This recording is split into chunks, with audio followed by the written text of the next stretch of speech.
দিলীপ ঘোষের সাথে মানুষ নয়, এটাই কথা, মেরে দেবো কেটে দেবো তৃণমূলের নেতাদের দেখে নেব।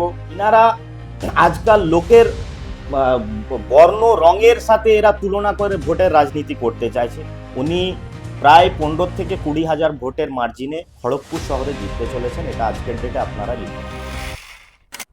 সামনেই বিধানসভা নির্বাচন এবং এই মুহূর্তে কিন্তু প্রতিটা এলাকা, প্রতিটা অঞ্চল, প্রতিটা ব্লক ভোট প্রস্তুতির নেমে পড়েছে। যে খবর প্রতিনিয়ত আমরা আপনাদের সামনে তুলে ধরছি এবং সেরকমই এই মুহূর্তে আমরা রয়েছি খড়গপুরে এবং আমার সাথে রয়েছেন খড়গপুর টাউন ব্লক তৃণমূল কংগ্রেসের সংখ্যালঘু সেলের সভাপতি শেখ মুদাস্সার আলী আরিফ।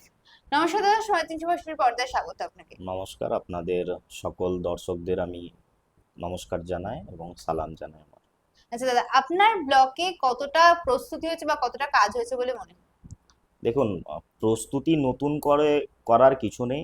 আমাদের দল তৃণমূল কংগ্রেস, যার নেত্রী মমতা বন্দ্যোপাধ্যায়, তিনি এবং তার দলের প্রতিটা সৈনিক 365 দিন 24x7 মাটি কামড়ে লোকের পাশে থাকেন। তাই আমাদের নতুন করে প্রস্তুতি করার কিছু নেই। আগামী দিনে দেখতে পাবেন খড়গপুর সমেত সারা বাংলায় তৃণমূলের সবুজ আবির পুরো পশ্চিমবাংলার মধ্যে ছড়িয়ে পড়েছে। আচ্ছা, আপনার ব্লকে 2021-এর বিধানসভা নির্বাচনের পর কি কি কাজ হয়েছে এবং কি কি কাজ এখনো বাকি আছে বলে মনে হয়? কাজ প্রচুর হয়েছে। আপনারা দেখতেই পাবেন যে আমাদের সবচেয়ে বড় যেটা কাজ হয়েছে, খড়গপুরের মধ্যে একটা স্টেডিয়াম ছিল না। একটা রেলের স্টেডিয়াম আছে, যেখানে সাধারণ পাবলিক যখনই তার বাচ্চাদের খেলতে পাঠাতো সেখানে রেল বাধা দিত। কিন্তু সেই জায়গায় প্রদীপ সরকার যখন বাই ইলেকশন জিতেন, তারপরে তিনি এমএলএ হওয়ার পরে আমাদের সিএম মাননীয় মুখ্যমন্ত্রী মমতা বন্দ্যোপাধ্যায়কে বলে খড়গপুরের মধ্যে প্রথমেই একটা স্টেডিয়াম গিফট দিয়েছেন খড়গপুরের পাবলিকদের। এরপরে আমরা দেখেছি খড়গপুর যে সাব ডিভিশনাল হসপিটাল, ওইখানে আইসিইউ বেড তৈরি করা হয়েছে। আমাদের হিন্দু ভাইরা মারা গেলে সেখানে যে বৈদ্যুতিক চুল্লি আমাদের খড়িদা শ্মশান ঘাটে, এটা করা হয়েছে। এমন বহু কাজ রয়েছে। প্রদীপ সরকার বাই ইলেকশনে এমএলএ হওয়ার পরেই খড়গপুরের প্রত্যেকটা জায়গায় বাস স্টপ বানানো হয়েছে, যে বাস স্টপের আমাদের কমি ছিল খড়গপুরের মতন শহরে। আচ্ছা, আপনি তো সংখ্যালঘু সেলের সভাপতি, আপনার প্রার্থী যদি এখানে জয় পান তাহলে বিধায়কের কাছে সংখ্যালঘুদের জন্য প্রথম 3টে আবদার কি থাকবে? দেখুন, আমি সংখ্যালঘু সভাপতি হতে পারি, কিন্তু আমি প্রথমে দলের সৈনিক। আমার প্রথম প্রায়োরিটি আমার যে সংখ্যালঘু অধ্যুষিত ওয়ার্ডগুলো রয়েছে, তার মধ্যে ওয়ার্ড নাম্বার 3 রয়েছে, 4 রয়েছে, 5 রয়েছে, আরও 24-এ সংখ্যালঘু আছে, 27-এ আছে, এদিকে বা 2-এ আছে।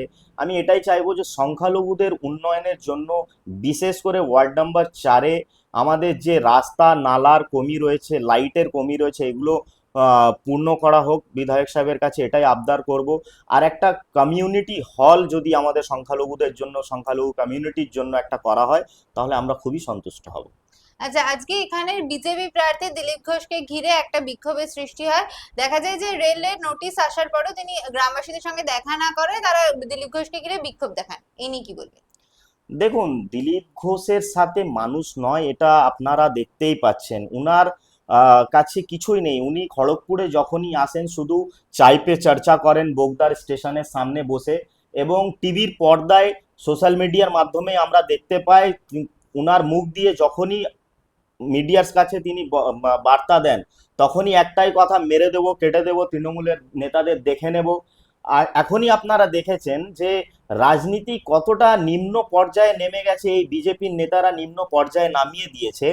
ইনারা আজকাল লোকের আহ, বর্ণ রঙের সাথে এরা তুলনা করে ভোটের রাজনীতি করতে চাইছে। ভগবানের দেওয়া রং, আমাকে ভগবান এখানে পৃথিবীতে পাঠিয়েছে কালো করে, শ্যামবর্ণ করে, কাউকে পাঠিয়েছে ফর্সা করে।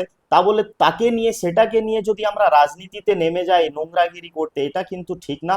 আগামী দিনে দিলীপ ঘোষকে খড়গপুরের মানুষ, খড়গপুরের জনতা জনার্দন বুঝিয়ে দেবে যে খড়গপুর কি জিনিস।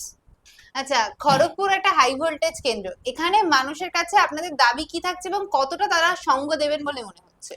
আমি 100-তে 100 আশাবাদী। খড়গপুরের মানুষের কাছে সর্বদা তৃণমূল কংগ্রেসের কাউন্সিলর থেকে শুরু করে, বুথ কর্মীর থেকে শুরু করে, আমাদের ওয়ার্ড প্রেসিডেন্ট, শহরের নেতৃত্বরা সারাক্ষণ আছেন। আপনারা যদি বলেন কোভিডের সময় থেকে শুরু করে, আমফান থেকে শুরু করে, সব সময় তৃণমূল কংগ্রেসের সৈনিকরা আছেন। এবং প্রদীপ সরকার প্রতিটা মুহূর্তে আমাদের খড়গপুরের জনসাধারণের সাথে রয়েছেন।